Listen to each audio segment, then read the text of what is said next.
మన స్థితిని మన స్థాయిని చూడకుండా ప్రేమించే ప్రేమ ఈ లోకంలో ప్రేమికుల మధ్య మనకు దొరుకుతుందా?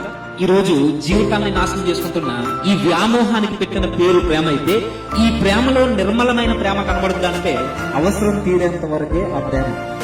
అది నీ శరీరం కావచ్చు, నీ పరిస్థితి కావచ్చు, నీ వెనకాల ఉన్న ఆస్తులు కావచ్చు, అది ఏదైనా కావచ్చు. అవసరం ఉన్నంత వరకే ప్రేమించేది అది స్వచ్ఛమైన ప్రేమ కాదు. స్నేహితుల మధ్య ఉన్న ఈ స్వచ్ఛమైన ప్రేమ అంటే 10 సార్లు డబ్బులు ఇచ్చిన తర్వాత 11 సార్లు ఏదో 10 సార్లు ఇచ్చింది గుర్తుండదు. నాకు ఆ రోజు ఇవ్వలేదు అన్నదే జీవితాంతం గుర్తుంటది. రోజు నీ ఫ్రెండ్స్ తో నువ్వు కలిసి తిరిగి తాగి నీ జీవితాన్ని నాశనం చేసుకున్న తర్వాత ఏదో ఒక రోజు మంచాన్ని పడతావు. నీ స్నేహితులు వస్తారా? వస్తారు. మొదటి రోజు వస్తారు, రెండో రోజు వస్తారు, ఒక వారం రోజులు వస్తారు, ఎంతో కొంత నీ చేతుల్లో పెడతారు, 10 రోజులు వస్తారు, నెల చూస్తారు, ఇంకా వేరే ప్రేమికులు స్నేహితులు అయితే 1 సంవత్సరం చూస్తారు. నువ్వు అలానే మంచానికి పరిమితం అయితే సంవత్సరం తిరిగేసరికి నీ ప్రాణ స్నేహితుడు నీకు ఫోన్ చేయడం కూడా కనబడదు. ఇది బంధువుల మధ్య జరుగుద్దా అంటే బంధువులు ఈ రోజు రాబంధులు అయిపోయారే కాదు. నీ ఆరోగ్య పరిస్థితులు, నీ కుటుంబ పరిస్థితులు, నీ ఆర్థిక పరిస్థితులు బాగున్నంత వరకే నీకు బంధువు. మరి ఈ నిర్మలమైన ప్రేమ ఎక్కడ దొరుకుద్ది అని అంటే చార్లెస్ స్పిర్జన్ తెలుసు. ఆయన అంటాడు, ఈ లోకంలో మనమే ఉన్నట్టుగా దేవుడిని ప్రేమించి ఆయన అరచేతుల్లో చిక్కుకున్నాడు కదా, ఆ అరచేతుల్లో దొరుకుద్ది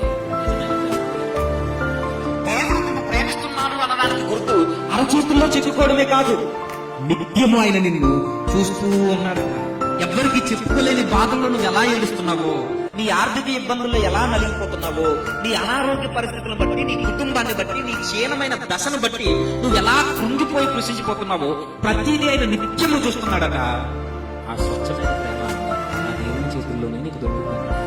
ఆక్స్ఫర్డ్ యూనివర్సిటీ ప్రొఫెసర్ అని అంటాడు, నిజమైన ప్రేమ మనుషులు ఎప్పటికీ కనబడదు అన్నాను. మనం ఎలా ప్రేమిస్తామంటే మన మనసుకు నచ్చినప్పుడు ప్రేమిస్తాం. మనుషుల ప్రేమ ఎప్పటికీ మారిపోతుంటుంది, పరిస్థితులు బట్టి మారిపోతుంది.